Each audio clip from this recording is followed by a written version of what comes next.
It's time to revisit Donald Trump's cryptocurrency scandal that he's operating in plain sight with the new news that Barron Trump, the 19-year-old son of Donald Trump, a sophomore at my alma mater, NYU, just obtained a $40 million windfall equal to what his two brothers, Don Jr. and Eric, also got from World Financial, the company that Donald Trump is the chief crypto advocate for while he's the president of the United States.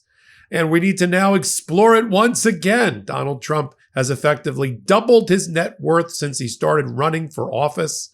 For this time around, that gives you the reason that Donald Trump ran for office, that and avoiding jail time. Let's look at the $40 billion windfall for Barron Trump and what the Democrats can do about it to paint this presidency for what it is.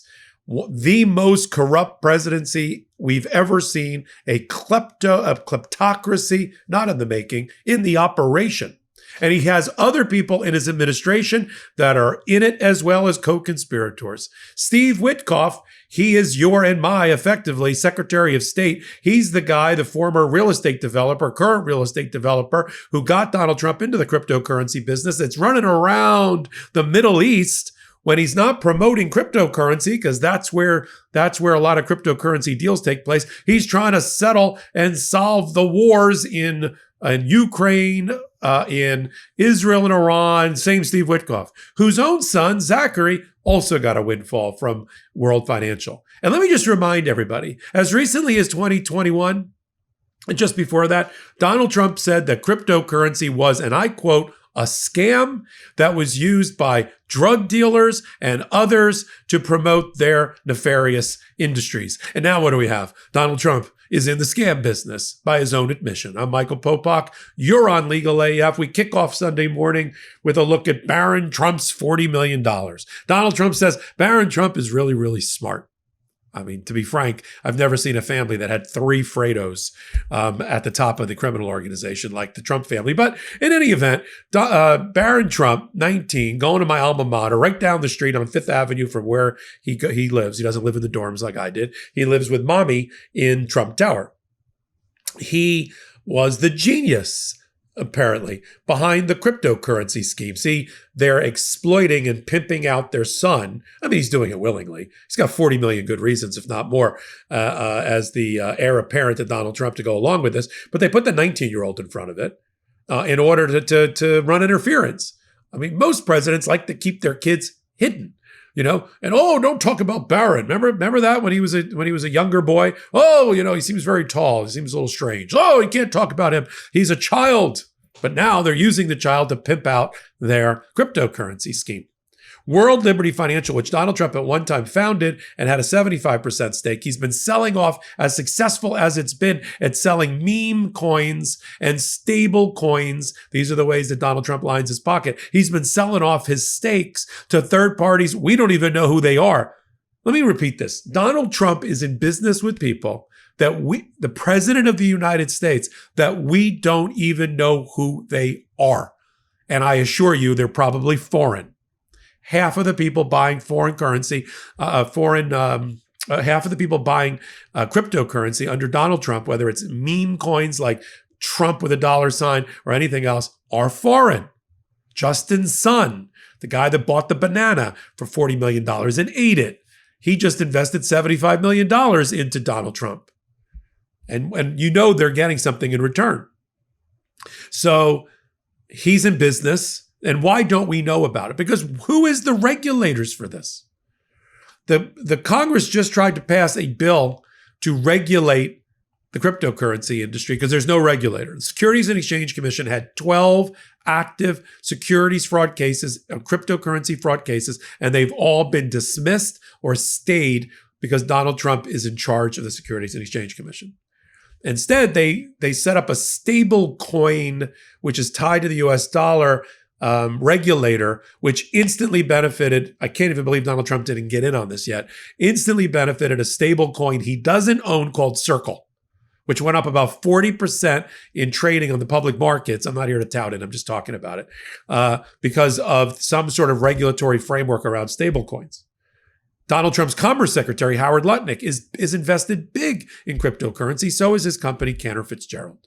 They're tied to Tether. They're tethered to Tether, another kind of stable coin, other platform for cryptocurrency. Everybody around Donald Trump is heavily invested in cryptocurrency. The estimate is Donald Trump has over $1.6 billion in cryptocurrency assets. You can 10 times that for Elon Musk, who's also, until a couple days ago, very involved in setting policy and procedure within the Trump administration. How do we feel about the de facto Secretary of State not only promoting America's interest in negotiating, because you never see Marco Rubio meeting with anybody abroad. He's the one, this guy, Steve Witkoff, the golfer, the buddy of Donald Trump. He's the one meeting with Putin. He's the one meeting with a counterpart in Iran. And how do you feel about that while he's also promoting his private interest in cryptocurrency? The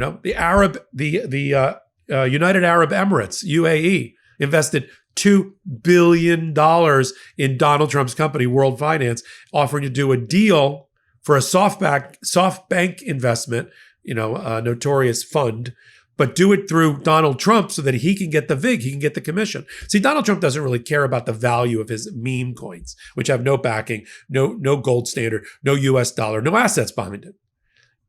It's a meme, it's funny, it's a joke. However, Donald Trump is the broker, if you will. He provides the financial market, the liquidity pool for the buy and the sell of the memes. So he gets $1 or more, some percentage, for every buy and sell. So he wants volume. He wants high velocity trading. That's why he promoted it while he was president in front of the presidential seal in May at a dinner in Virginia, where people bought $150 million worth of new meme coins in order to get in the room and rub elbows with the American president. While the American president was busy selling America to the highest bidder, but putting it in his own bank account. Back to Barron. Okay. Does anybody really, and put it in my notes, put it in my comments. Does anybody really believe that Barron Trump is the brains behind the operation? Yeah. Steve Witkoff and Donald Trump go way back, right? The guy that's now the de facto Secretary of State, special envoy for the president.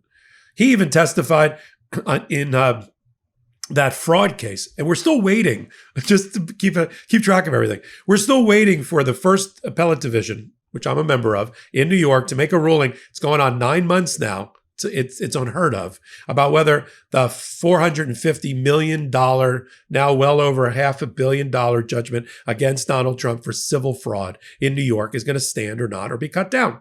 Witkoff testified in that case in front of Judge Engoron, to which Judge Engoron credited him not a whit, found him not valuable, not interesting on anything related to whether Donald Trump committed fraud or not.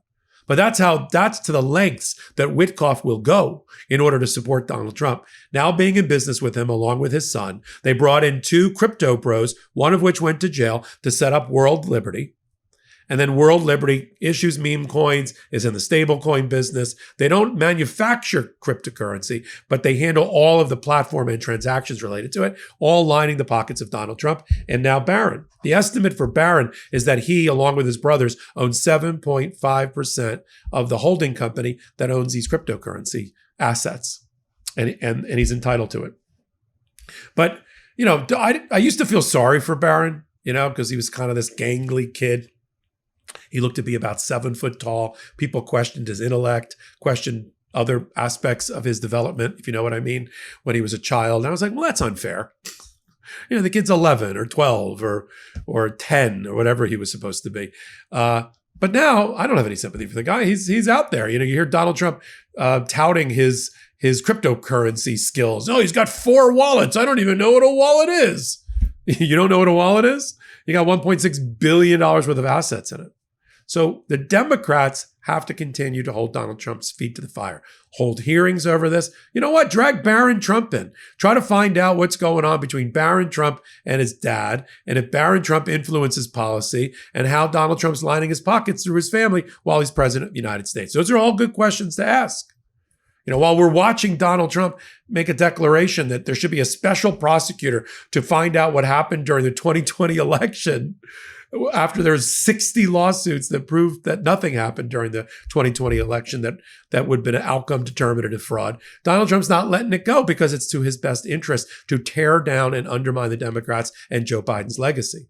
And so now he's going to spend $40-50 million of taxpayer dollars chasing after Joe Biden and fraud that doesn't exist. Yeah.